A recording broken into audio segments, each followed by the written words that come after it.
Bapak Ibu sekalian, tentu hari ini insya Allah menjadi hari yang bersejarah karena undang-undang tentang ASN ini sudah ditunggu oleh banyak pihak, ditunggu oleh masyarakat, terutama Bapak Ibu yang menunggu nasibnya, Bapak-bapak dan Ibu-ibu tenaga honorer, kemudian pemerintah, baik pemerintah pusat maupun pemerintah daerah, bagaimana kita menata manajemen aparatur sipil negara ini akan lebih baik.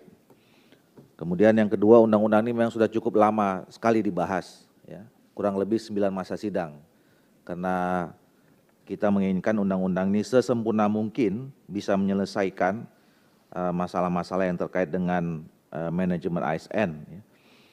Karena ini menyangkut banyak sekali nasib dan masa depan Bapak Ibu kita yang selama ini bekerja menjalankan roda pemerintahan baik di pemerintah pusat maupun pemerintah daerah.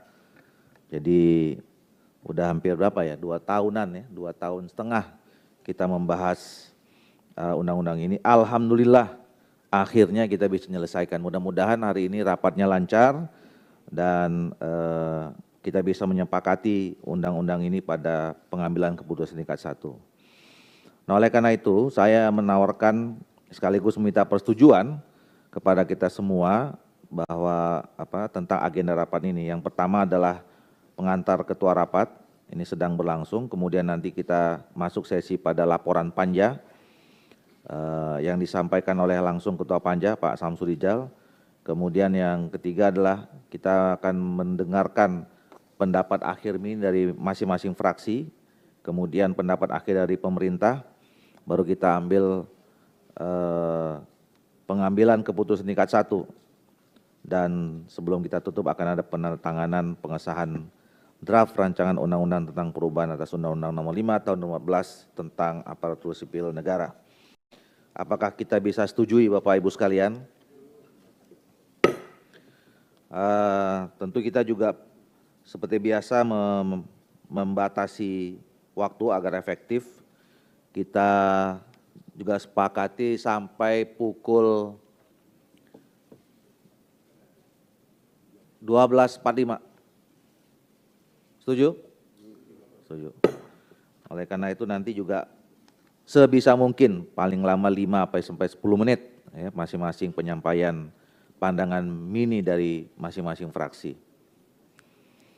Bapak Ibu sekalian, kita ketahui bersama bahwa proses pembahasan rancangan undang tentang perubahan atas Undang-Undang Nomor 5 Tahun 2014 tentang aparatur sipil negara, nah ternyata sudah membutuhkan waktu 2 tahun 9 bulan, ya.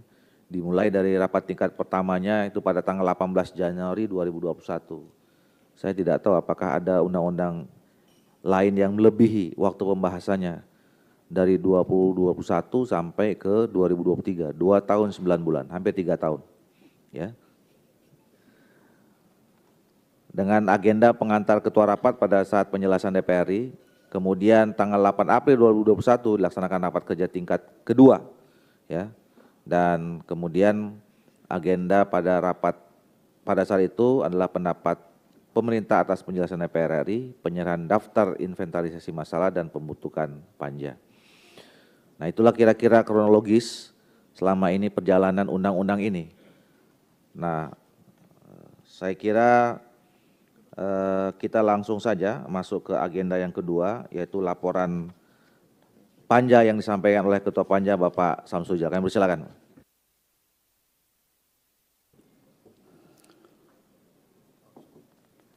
Bismillahirrahmanirrahim.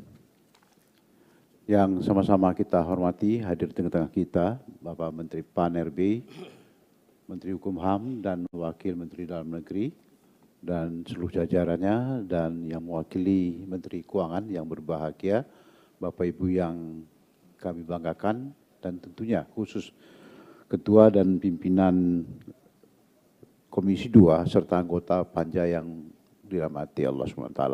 Assalamualaikum warahmatullahi wabarakatuh. Perkenankan kami menyampaikan laporan Panitia Kerja Komisi 2 DPR RI terhadap pembahasan rancangan undang-undang tentang aparatur sipil negara sebagai berikut. Kegiatan Panja. Panja pembahasan revisi Rancangan Undang-Undang ASN dibentuk pada tanggal 8 April tahun 2021 pada saat rapat kerja tingkat 1 kedua Komisi 2 DPR RI dengan Menpan RB, Mendagri, Menkumham, dan Menteri Keuangan sekaligus penyerahan daftar isian masalah DIM. Pada tanggal 28-29 Juni tahun 2021 diadakan rapat dengar pendapat Panja RUU ASN untuk mendapatkan masukan terkait pembahasan RUU ASN dengan atau bersama Ombudsman RI, GTK HKN di atas 35 tahun, guru tenaga kependidikan honor non kategori umur di atas 35 tahun, dan FPPI PHK 21. Selain itu juga dengan beberapa pakar akademisi antara lain Profesor Eko Prasojo, MAG, kemudian Profesor Dr. Sofian Effendi, PhD, Profesor Dr. Siti Zuhro, MA, Profesor Dr. Joherman Shah Johan, MA, dan Profesor Dr. Zudan Arif Fakhrullah, SHMH. Selanjutnya, pada tanggal 27 Agustus tahun 2021 diadakan kunjungan kerja Panja RUU ASN ke Provinsi Jawa Barat, dan pada tanggal 30 Agustus 2021 ke Provinsi Jawa Timur, dan pada tanggal 4 September tahun 2021 diadakan rapat konsinyering Panja RUU ASN dengan pemerintah. Selanjutnya pada tanggal 21 September 2021 diadakan rapat kerja Komisi 2 DPR RI dengan Menteri Pan RB dan Menteri Dalam Negeri. Pada tanggal 8 sampai dengan 10 November tahun 2021 diadakan kunjungan kerja Panja RUU ASN ke Provinsi Daerah Istimewa Yogyakarta, Provinsi Jawa Tengah, yang selanjutnya pada tanggal 11 sampai dengan 13 November 2021 diadakan rapat konsinyering Panja RUU ASN dengan pemerintah. Pada tanggal 13 Januari 2022 diadakan rapat internal Panja ASN dalam rangka pembahasan 6 klaster isu RUU ASN. Selanjutnya pada tanggal 21-22 Maret tahun 2022 kembali diadakan rapat konsinyering Panja RUU ASN dengan pemerintah dengan agenda melanjutkan pembahasan terkait RUU ASN antara lain tindak lanjut beberapa putusan Mahkamah Konstitusi, digitalisasi manajemen ASN, dan penguatan KAASN. Pada tanggal 19 sampai dengan 21 Juni 2023 diadakan rapat konsinyering Panja RUU ASN dengan pemerintah dengan beberapa agenda antara lain pembahasan DIM RUU ASN berdasarkan 6 klaster isu sekaligus. Panja RUU ASN mengusulkan tambahan klaster isu strategis yaitu ASN di lembaga eksekutif, legislatif, dan yudikatif. Sedangkan terhadap isu strategis tentang penetapan kebutuhan PNS dan P3K, kesejahteraan P3K, pengurangan ASN akibat perampingan organisasi, pengangkatan tenaga honor, dan digitalisasi manajemen ASN diserahkan kebijakan penyelesaiannya kepada pemerintah. Dan selanjutnya Panja RUU ASN dan pemerintah sepakat untuk menindaklanjuti putusan Mahkamah Konstitusi dan memasukkannya dalam rancangan Undang-Undang ASN. Pada tanggal 4 Juli tahun 2023 diadakan rapat internal Panja RUU ASN dengan agenda penambahan isu strategis lainnya, yaitu terkait pengisian jabatan ASN yang berasal dari prajurit TNI dan anggota Polri. Selain itu, pembahasan terkait penataan kelembagaan antara lain Kementerian Pan RB, LAN, dan BKN tidak disebutkan nomenklatur ketiga lembaga tersebut dalam materi pokok RUU ASN, tetapi hanya menyebutkan tugas dan fungsinya, sedangkan KASN tetap disebutkan nama lembaganya dan mekanisme pemilihan anggota KASN mengikuti mekanisme pemilihan anggota KPU atau Bawaslu Republik Indonesia. Kemudian terkait pembentukan peraturan pemerintah yang mengatur ketentuan lebih lanjut mengenai pelaksanaan tugas dan fungsi Kementerian Pan RB, BKN, dan LAN, serta KASN dikonsultasikan dengan DPR RI. Selanjutnya pada tanggal 4 sampai dengan 6 Juli tahun 2023 diadakan rapat konsinyering Panja RUU ASN dengan pemerintah dengan agenda melanjutkan pembahasan DIM RUU ASN. pada tanggal 7 sampai dengan 9 Juli 2023 diadakan rapat Timus dan Timsin dengan agenda merumuskan norma-norma yang telah disepakati dalam pembahasan Panja RUU ASN. Kemudian dalam pembahasan di Timus dan Timsin terdapat rumusan norma yang merubah substansi dan usulan norma baru. Timus dan Timsin akan melaporkan perubahan substansi dalam RUU ASN kepada Panja RUU ASN. Selanjutnya, pada tanggal 14 Juli tahun 2023 diadakan rapat lanjutan tim perumus dan tim sinkronisasi dengan agenda merumuskan penjelasan pasal per pasal RUU ASN.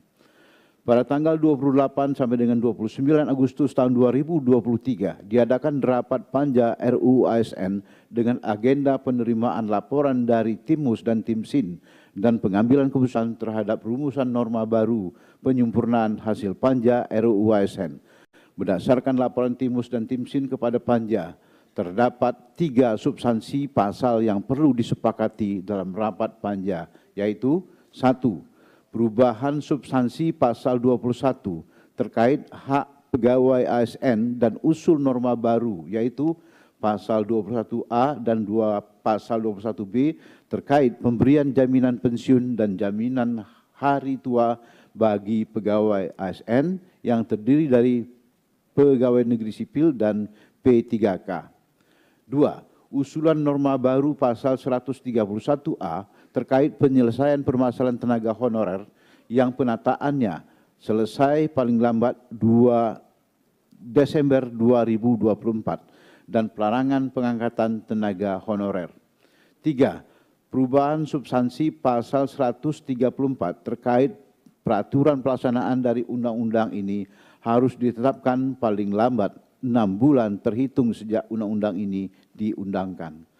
Selain itu, Timus Timsin juga merekomendasikan kepada Panja untuk mengubah format RUU tentang perubahan atas Undang-Undang Nomor 5 Tahun 2014 tentang ASN, format RUU perubahan menjadi RUU tentang ASN dengan format RUU penggantian. Untuk menindaklanjuti laporan Timsin tersebut, maka Panja membahas pasal 21 dan pasal 21B, pasal 21A dan pasal 21B, pasal 131A dan pasal 134 yang selanjutnya menyepakati ketiga pasal tersebut. Selain itu, Panja juga menyepakati format RUU perubahan menjadi format RUU penggantian. Pada tanggal 19 September tahun 2023, Panja mengadakan rapat untuk membuka kembali pembahasan mengenai pengaturan P3K paruh waktu dalam RUU, pengisian jabatan ASN yang berasal dari TNI, prajurit TNI dan anggota Polri, kelembagaan KASN, konsultasi peraturan pemerintah mengenai manajemen ASN dan ASN yang bekerja di lembaga eksekutif, legislatif dan yudikatif dengan pihak DPR RI. Penyusunan rencana kebutuhan ASN, pengisian jabatan manajemen dan non-manajerial, jabatan manajerial dan non-manajerial dari P3K dan mobilitas talenta sesuai dengan aspirasi yang berkembang di antara anggota Panja dan pemerintah. Pada tanggal 25 September tahun 2023, Panja mengadakan rapat untuk pembahasan semua substansi yang sebelumnya telah dibahas dalam rapat Panja 19 September tahun 2023. Berdasarkan putusan rapat Panja ini, sebagian besar substansi tersebut sudah disepakati oleh Panja dan pemerintah, kecuali mengenai pengaturan P3K paruh waktu. Dalam RUU serta konsultasi PP mengenai manajemen ASN untuk ASN yang bekerja di lembaga eksekutif, legislatif, dan yudikatif dengan pihak DPR RI. Selain itu, dalam perkembangan pembahasan, Panja menyepakati untuk mengatur larangan dan penjatuhan sanksi yang dikenakan kepada pejabat pembina kepegawaian atau PPK atau pejabat lainnya yang mengangkat pegawai non-ASN. Bapak Ibu yang kami hormati, hasil pembahasan Panja. Berdasarkan hasil pembahasan Panja RUU ASN, ruang lingkup sistematika dan materi muatan kami sampaikan sebagai berikut. Bab 1, ketentuan umum, mengatur tentang definisi ASN, pegawai ASN, PNS, P3K, manajemen ASN, digitalisasi manajemen ASN, jabatan manajerial dan non-manajerial, pejabat pembina kepegawaian, pejabat yang berwenang, instansi pemerintah, pemerintah dan menteri, dan prinsip meritokrasi dan sistem merit. Menghapus beberapa istilah, yaitu istilah sistem informasi, jabatan pimpinan tinggi, pejabat pimpinan tinggi, jabatan administrasi, pejabat administrasi, jabatan fungsional, pejabat fungsional, KASN, LAN, dan BKN. Mengubah istilah gaji menjadi penghasilan, mengubah definisi atau batasan pengertian beberapa istilah, yaitu istilah PPK, instansi daerah, menteri, dan sistem merit. Menambah beberapa istilah, yaitu istilah manajemen ASN, digitalisasi manajemen ASN, jabatan manajerial, jabatan non-manajerial, dan prinsip meritokrasi. Bab 2 tentang azas nilai dasar serta kode etik dan kode perilaku, mengatur tentang azas nilai dasar, kode etik, dan kode perilaku.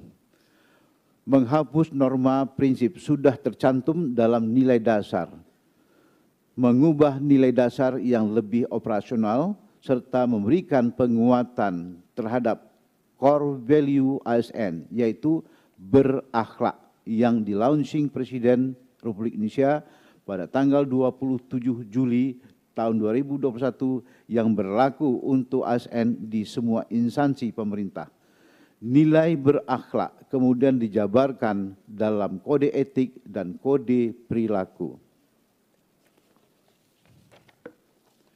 Bab 3, jenis dan kedudukan, mengatur tentang jenis dan kedudukan pegawai ASN, menambah usulan norma baru, yaitu tugas jabatan pemerintah tertentu, P3K, dapat bekerja secara penuh waktu atau paruh waktu.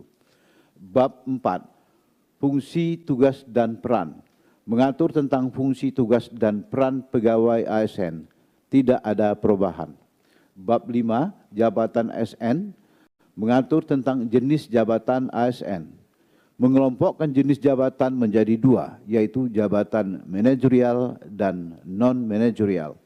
Jabatan manajerial terdiri dari jabatan pimpinan tinggi utama, jabatan pimpinan tinggi media, jabatan tinggi pratama, jabatan administrator, dan jabatan pengawas. Jabatan non-manajerial terdiri dari jabatan fungsional dan jabatan pelaksana. Pengisian jabatan ASN dari prajurit TNI dan anggota Polri.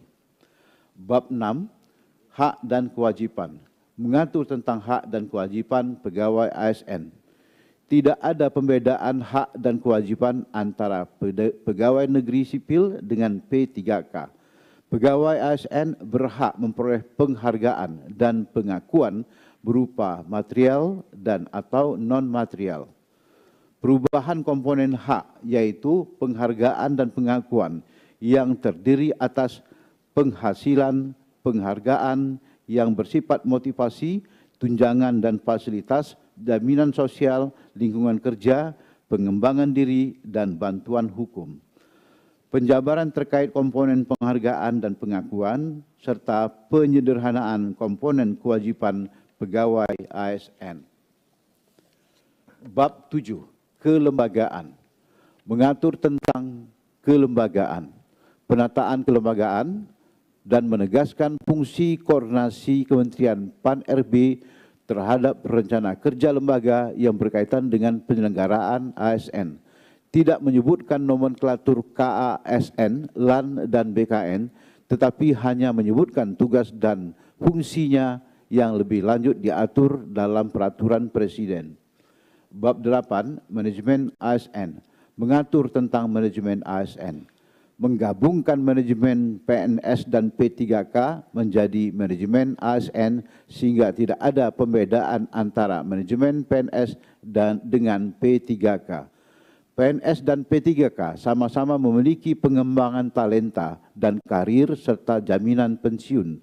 penambahan norma baru terkait dengan penerapan manajemen ASN yang bekerja di instansi pemerintah disesuaikan dengan karakteristik kelembagaan masing-masing. Mengatur mengenai komponen manajemen ASN, perubahan kategori pemberhentian bagi pegawai ASN, yaitu atas permintaan sendiri dan tidak atas permintaan sendiri. Menindaklanjuti putusan MK nomor 87/PUU/16 Romawi /2018 mengenai pemberhentian pegawai ASN. Bab 9. Pegawai ASN yang menjadi pejabat negara. Mengatur tentang pegawai ASN yang menjadi pejabat negara. Menindaklanjuti putusan Mahkamah Konstitusi nomor 41/PUU/12 Romawi /2014 terkait ketentuan dalam pasal 119 dan pasal 123 ayat 3 Undang-Undang nomor 5 tahun 2014 tentang ASN. Menindaklanjuti putusan Mahkamah Konstitusi nomor 8/PUU/13 Romawi /2015 terkait ketentuan dalam pasal 124 ayat 2 Undang-Undang nomor 5 tahun 2014 tentang ASN. Bab 10. Organisasi. Mengatur tentang organisasi profesi ASN. Mengubah norma tentang Korps Profesi Pegawai ASN menjadi organisasi profesi ASN. Transformasi organisasi profesi melalui perluasan tujuan untuk meningkatkan motivasi kerja, engagement, dan semangat kolaboratif ASN sehingga dapat meningkatkan kinerja yang lebih produktif, inovatif, dan kreatif dalam mencapai tujuan organisasi.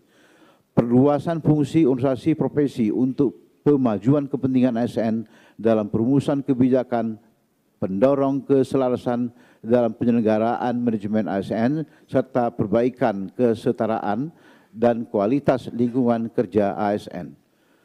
Memberikan ruang kepada pemerintah untuk melakukan penguatan dan transformasi organisasi profesi ASN dengan hanya menyebutkan tujuan dan fungsi secara umum tanpa menyebutkan nomenklatur. Bab 11. Digitalisasi manajemen ASN. Mengatur tentang digitalisasi manajemen ASN, mengubah sistem informasi ASN dan memperluas cakupannya menjadi digitalisasi manajemen ASN yang terintegrasi secara nasional. Bab 12. Penyelesaian sengketa. Mengatur tentang penyelesaian sengketa pegawai ASN. Ketentuan terkait pengajuan keberatan secara tertulis kepada atasan pejabat yang berwenang menghukum dan ketentuan banding administrasi yang diajukan kepada Badan Pertimbangan ASN dihapus. Bab 13. Larangan. Mengatur tentang larangan mengangkat pegawai non-ASN dan sanksinya.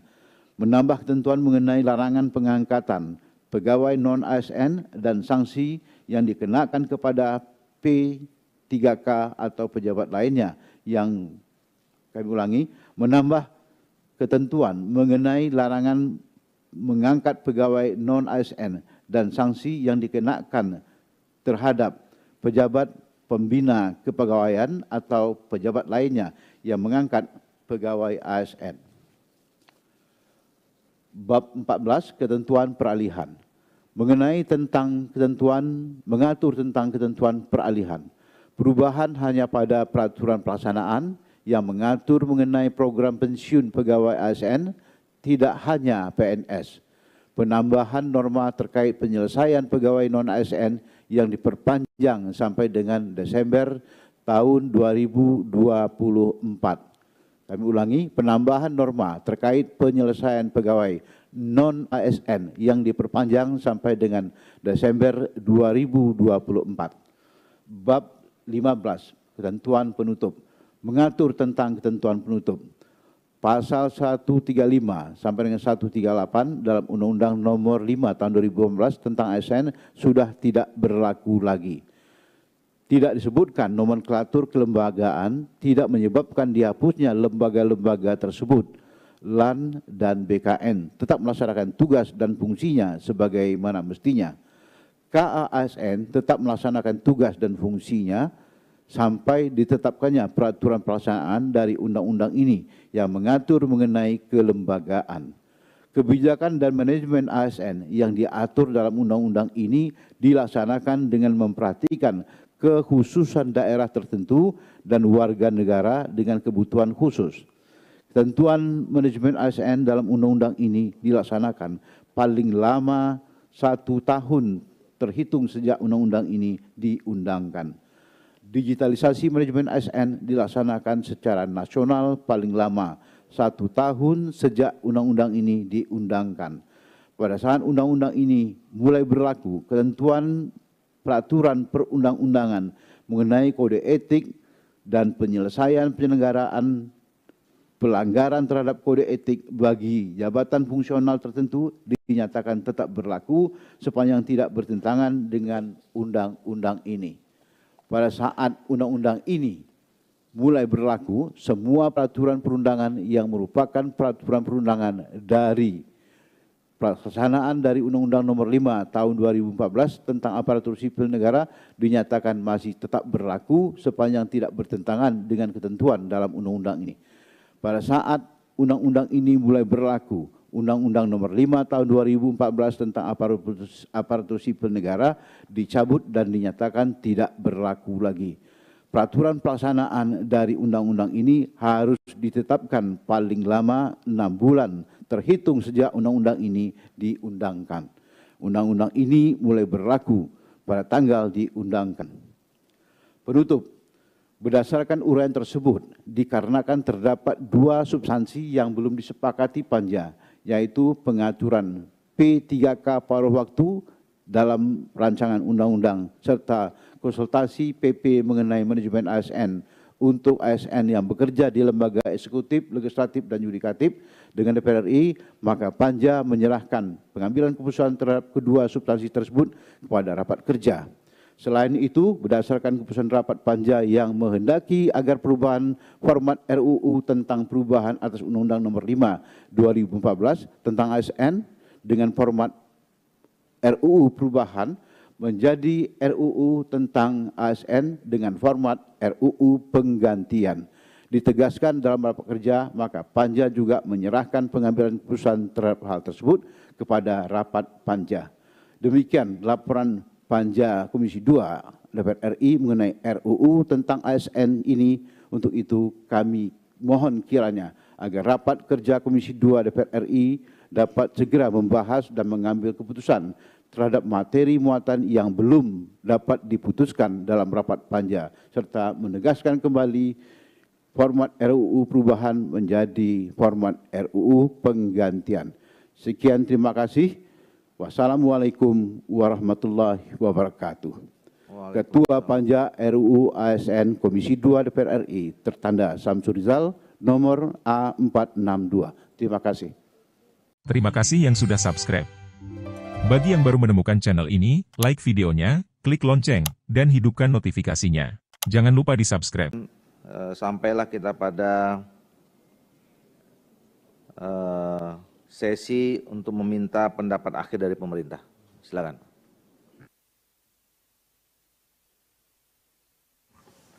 Bismillahirrahmanirrahim. Assalamualaikum warahmatullahi wabarakatuh.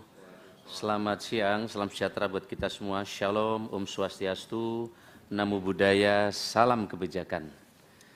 Paling enak mangga mana lagi, bertambah segar dicampur jeruk kelamansi. Kemenpan RB dan DPR selalu bersinergi demi RUU ASN untuk tingkatkan kompetensi. Yang kami hormati Pak Dr. Ahmad Doli Kurnia sebagai Ketua Komisi DPR RI, para wakil ketua yang secara luar biasa mengorkestrasi pembahasan RUU ini dengan sangat baik, para pimpinan fraksi dan anggota Komisi 2 DPR RI, wakil pemerintah hadir hari ini Pak Menkumham Pak Yasona Lauli, kemudian dari Kemendagri diwakili oleh Pak Wamen, Pak Dirjen dan staf ahli, dari Kementerian Keuangan diwakili oleh Pak Sekjen, Ibu dan Bapak sekalian yang kami hormati dan kami banggakan.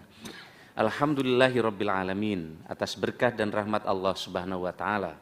Pada hari ini Selasa tanggal 26 September 2023 kita dapat bertemu dalam rapat kerja Komisi 2 DPR RI dengan pemerintah dalam rangka pengambilan keputusan tingkat 1 atas rancangan undang-undang tentang aparatur sipil negara. Sehubungan dengan hal tersebut, perkenankan kami menyampaikan pertama terima kasih yang sebesar-besarnya atas kerja keras para pimpinan dan wakil pimpinan, ketua-ketua fraksi, anggota-anggota komisi yang secara luar biasa untuk segera mendapat penyelesaian terkait dengan RUU ini. Ibu dan saya hormati, RUU ini hadir menjawab tantangan ekspektasi publik yang kian besar terhadap kualitas pelayanan publik, sehingga butuh birokrasi yang geraknya fleksibel, dinamis, agile, dan profesional sebagaimana harapan para pimpinan fraksi tadi telah disampaikan. RUU ini juga hadir sebagai payung untuk mewujudkan kualitas pelayanan publik secara merata dengan mobilitas talenta nasional yang akan semakin mudah untuk mengurangi kesenjangan talenta yang kini terjadi di sejumlah daerah, terutama di daerah luar Jawa. Yang terhormat pimpinan dan anggota Komisi 2 DPR RI, rancangan undang-undang tentang aparatur sipil negara pada awalnya merupakan usulan anggota Dewan yang terhormat yang disampaikan melalui surat Ketua DPR RI kepada Presiden RI nomor LJ 4759 DPR RI /4/2020 perihal penyampaian RUU perubahan Undang-Undang ASN. Dalam surat tersebut DPR menyampaikan usulan perubahan mencakup 5 klaster perubahan dari Undang-Undang nomor 5 tahun 2014 tentang aparatur sipil negara. Pertama, klaster penghapusan KASN. Kedua, klaster penetapan kebutuhan PNS dan P3K. Klaster ketiga terkait dengan kesejahteraan P3K. Klaster keempat terkait dengan pengurangan ASN akibat perampingan organisasi. Dan klaster kelima adalah pengangkatan tenaga honorer. Menindaklanjuti surat Ketua DPR RI, Bapak Presiden Republik Indonesia menugaskan Menteri Pendayagunaan Aparatur Negara dan Reformasi Birokrasi, Menteri Hukum dan HAM, Menteri Keuangan, dan Menteri Dalam Negeri mewakili pemerintah untuk melakukan pembahasan RUU perubahan Undang-Undang ASN. Seiring dengan berkembangnya dinamika pembahasan, pemerintah dan DPR RI sepakat untuk menyusun rancangan undang-undang yang mampu menjawab tantangan ASN ke depan agar tercipta terwujudnya birokrasi yang profesional dan berkelas dunia. Indeks persepsi korupsi semakin baik dan indeks efektivitas pemerintah yang semakin baik. Itulah harapan dari prioritas ini. Hal ini dilakukan demi terwujudnya pelayanan publik yang lebih baik dan masyarakat yang makin sejahtera.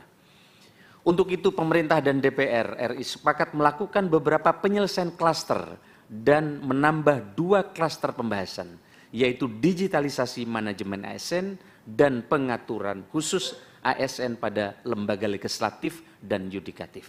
Sehingga total klaster pembahasan RUU pembahasan perubahan Undang-Undang ASN adalah 7 klaster dengan penyusunan klaster sebagai berikut. 1. Klaster penghapusan KASN menjadi penguatan pengawasan sistem merit.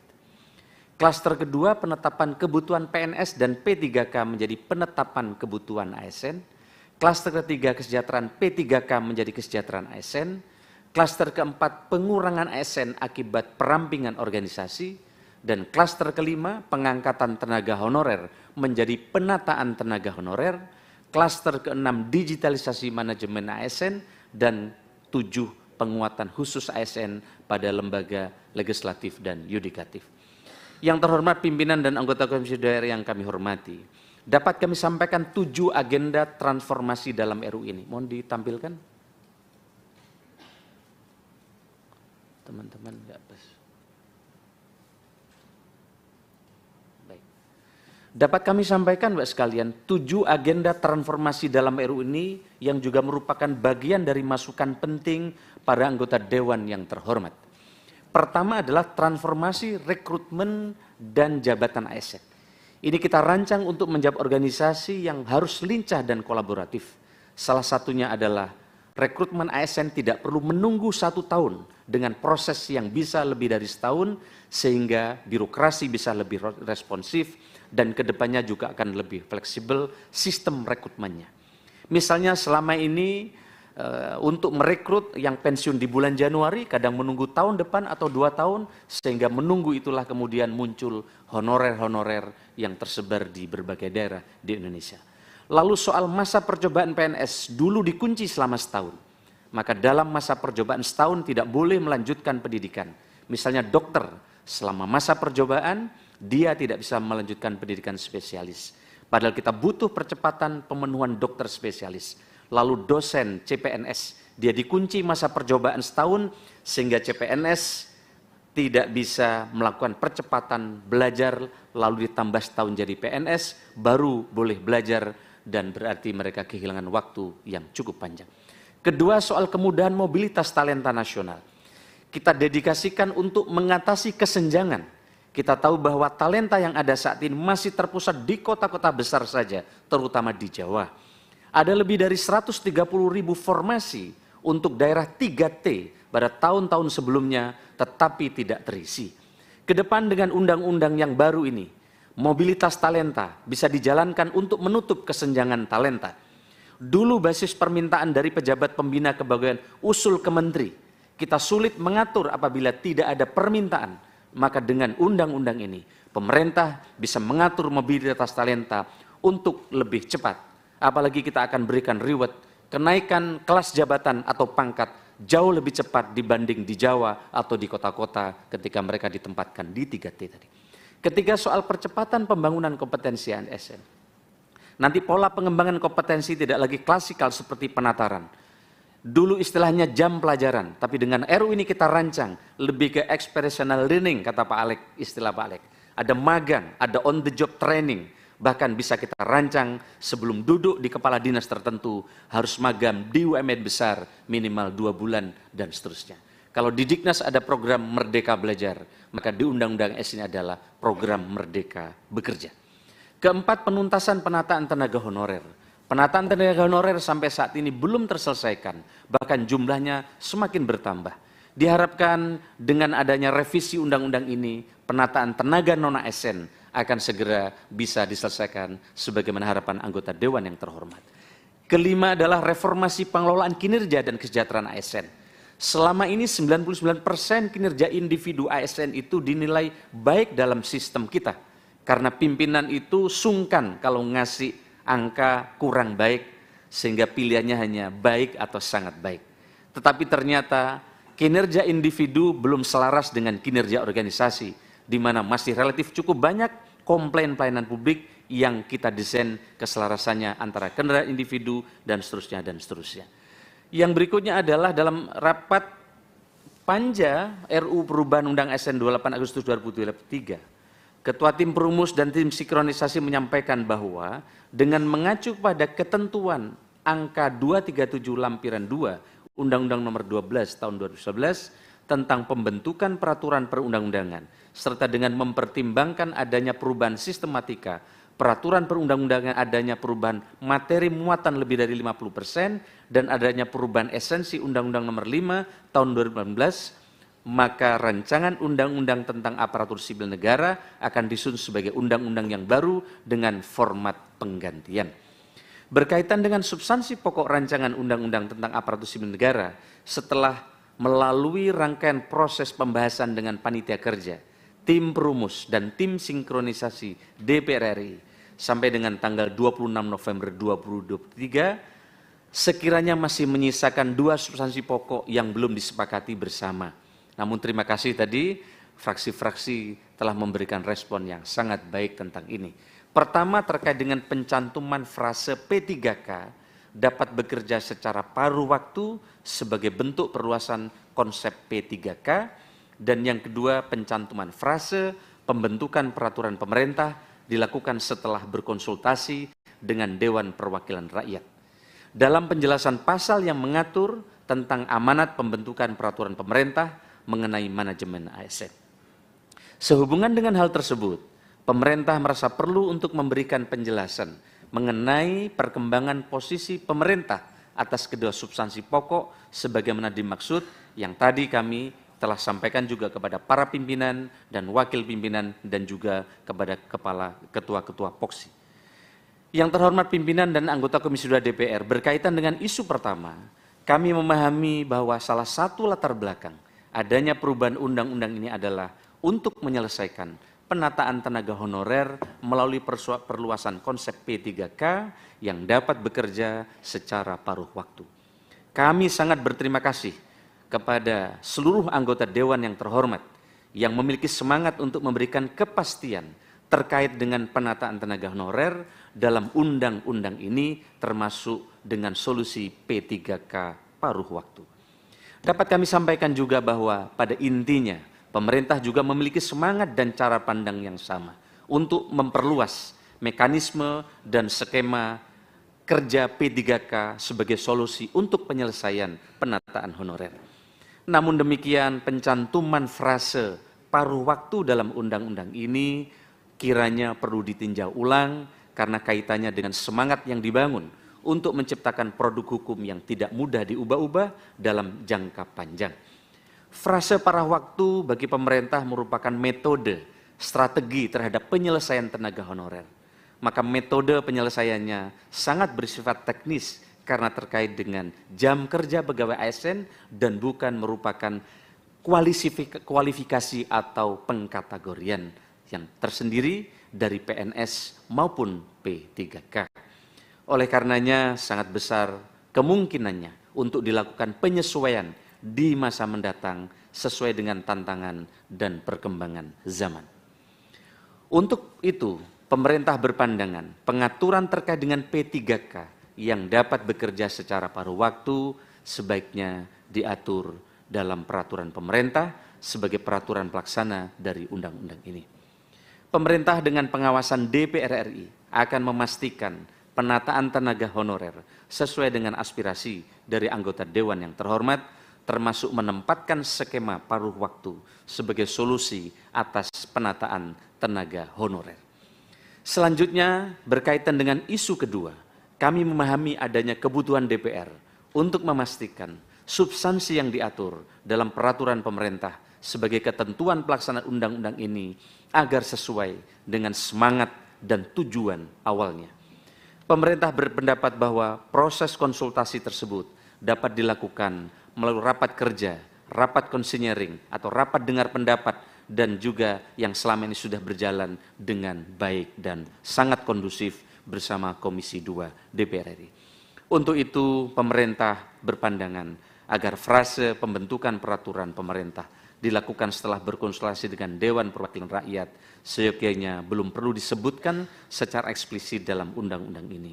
Selanjutnya, untuk menjamin fungsi pengawasan DPR, konsultasi untuk penyusunan peraturan pemerintah mengenai manajemen ASN tetap dapat dilaksanakan melalui forum-forum konsinyering, rapat kerja, dan rapat dengar pendapat bersama Komisi 2 DPR RI. Yang terhormat pimpinan dan anggota Komisi 2 DPR RI, pemerintah berharap agar undang-undang tentang aparatur sipil negara ini dapat ditetapkan pada masa sidang DPR RI periode 2019-2024. Harapan ini didasari dengan pertimbangan sebagai berikut. Undang-Undang Nomor 5 2014 tentang ASN yang diyakini sebagai pemikiran terbaik di zaman itu dianggap sudah tidak mampu menjawab kebutuhan sekarang dan tantangan ke depan. RU ini merupakan puzzle penting sebagai penggerak puzzle transformasi ASN lainnya, yaitu regulasi turunan Undang-Undang ASN ini, platform digital, pemimpin yang cakap dan berkomitmen, serta pegawai ASN yang memiliki growth mindset.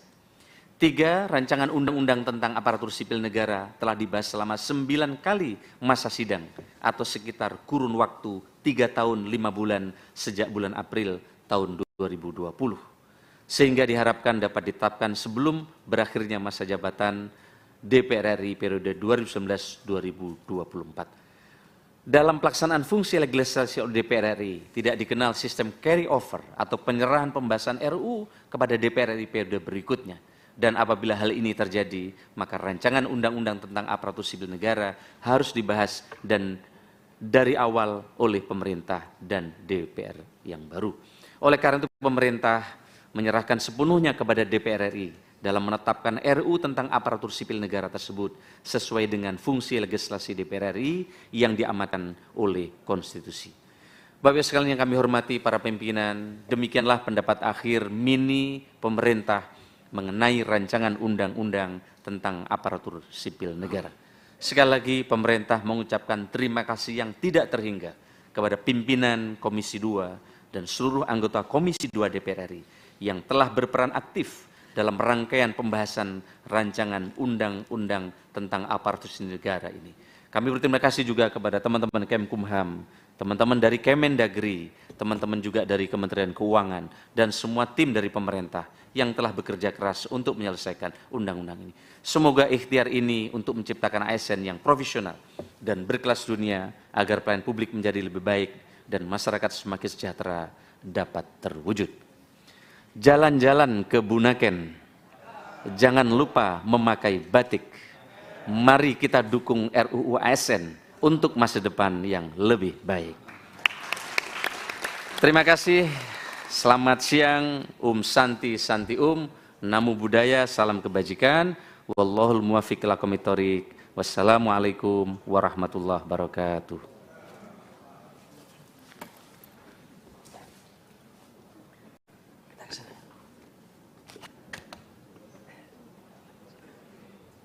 Pak Menteri.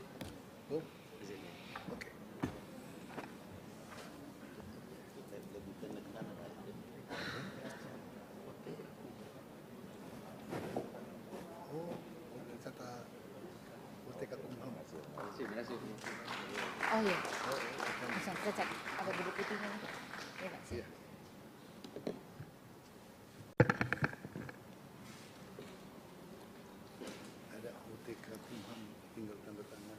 Terima kasih Saudara Menteri Pendayagunaan Aparatur Negara dan Reformasi Birokrasi yang mewakili pemerintah tadi menyampaikan pandangan akhir dari pemerintah. Bapak Ibu sekalian, tadi ada dua hal yang disampaikan oleh pemerintah yang sebenarnya secara implisit dari pandangan semua fraksi itu sudah bisa disetujui, ya. Tetapi jadi kita anggap saja, atau kita sahkan lagi aja lah karena disampaikan apa penting. Kita sahkan ya rancangan undang-undang ini ya, oke.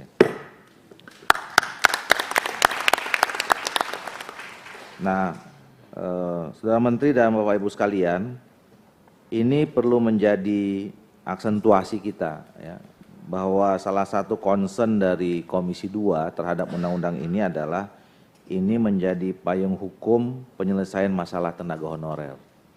Nah, tadi disampaikan salah satu konsep atau metodologi untuk menyelesaikan itu adalah adanya muncul frase P3K penuh dan frase P3K paruh waktu yang nanti akan dijelaskan lebih rinci, dicantumkan dalam peraturan pemerintah. Tetapi dalam pembicaraan formal dan informal, baik di panja maupun pertemuan informal, Komisi 2 ini sebenarnya ingin sekali tetap mencantumkan itu. Tapi karena memang itu metodologi, nanti akan dibahas di peraturan pemerintah. Dan yang kedua, kami juga sudah sepakat di Komisi 2 untuk mengawal secara sungguh-sungguh dan serius terhadap penyelesaian masalah tenaga honorer ini. Nah, oleh karena itu tadi kita sudah menyepakati secara informal, kita minta dalam waktu segera pemerintah menyiapkan draft rancangan peraturan pemerintahnya, dan di awal masa sidang berikutnya agenda utama Komisi 2 adalah rapat kerja yang mungkin dilalui dengan rapat konsinyering dengan pemerintah untuk mendiskusikan, ya, brainstorming dan kemudian memberikan masukan terhadap rancangan peraturan pemerintah itu. Ya, jadi ini adalah sekali lagi bentuk komitmen kami di Komisi 2 terhadap penyelesaian masalah tenaga honorer ini. Nah, oleh karena itu Bapak Ibu sekalian, kita sudah tadi sama-sama mendengarkan, tibalah saatnya kita masuk ke sesi pengambilan keputusan tingkat 1. Saya ingin bertanya kepada kita semua, apakah kita bisa menyetujui ya rancangan undang-undang ini kita sahkan menjadi keputusan di tingkat 1 dan kemudian kita sampaikan ke rapat paripurna untuk diteruskan pengambilan keputusan pada tingkat 2. Apakah kita setuju? Ya, alhamdulillahirabbil alamin. Nah, dengan demikian Bapak Ibu sekalian, kita tinggal memasuki acara penandatanganan dan pengesahan draft rancangan undang-undang. Oleh karena itu supaya tidak crowded, ya, biasanya saya atas izin kita semua kita tutup dulu, baru nanti kita tanda tangan dan kita anggap rapat ini selesai. Ya, jadi kita masukkan agenda penandatanganan pengesahan itu walaupun sesudah tutup adalah menjadi bagian dari rapat dan pengambilan keputusan pada rapat kerja tingkat 1 ini. Nah, sebelum saya tutup, saya tentu mengucapkan atau kami mengucapkan terima kasih kepada pemerintah yang diwakili oleh Menteri PAN RB pada hari ini dan selama ini bekerja cukup luar biasa, 2 tahun 9 bulan. Tepuk tangan dulu buat kita semua, 2 tahun 9 bulan. Terima kasih juga pada Menteri Hukum dan HAM beserta seluruh jajaran. Kemudian terima kasih pada Menteri Dalam Negeri yang hari ini diwakili oleh Pak Wamen, Pak Dirjen dan Pak Staf khusus. Kemudian terima kasih pada Menteri Keuangan atau yang mewakili.